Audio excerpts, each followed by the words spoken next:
সংগঠকদের নতুন সংগঠন বাংলাদেশ জেলা ও বিভাগীয় ক্রীড়া সংগঠক অ্যাসোসিয়েশন।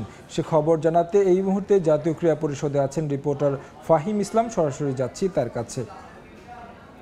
ফাহিম, বিগত সরকারের অধীনে যে নির্যাতিত ও নিপীড়িত ক্রীড়া সংগঠকরা ছিলেন তাদের নিয়ে কিন্তু আসলে পথ চলা শুরু হলো বাংলাদেশ জেলা ও বিভাগীয় ক্রীড়া সংগঠক অ্যাসোসিয়েশনের। এই সংগঠনটি আসলে আজ আত্মপ্রকাশ করেছেন বাংলাদেশ জাতীয় ক্রীড়া পরিষদের যে অডিটোরিয়াম, যেখানে উপস্থিত ছিলেন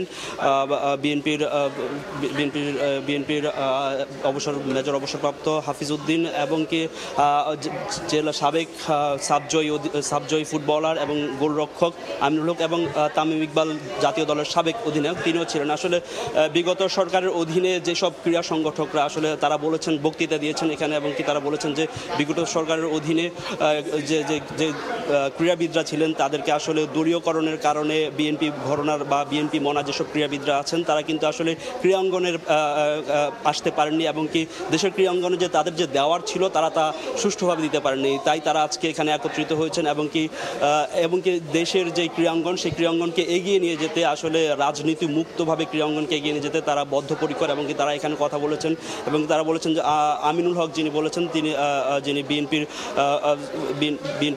যে উত্তরের দায়িত্বে আছেন, তিনি বলেছেন যে আসলে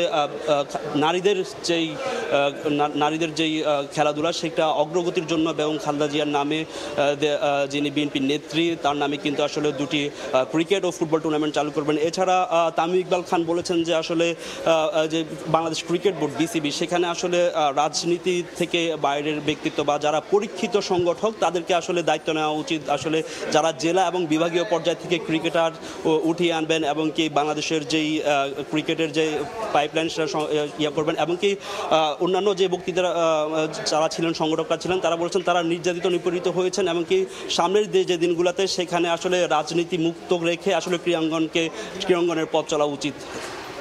তো এই ছিল আমার কাছে বাংলাদেশ ক্রীড়া সংগঠক অ্যাসোসিয়েশনের পথ চলা নিয়ে সবশেষ খবর।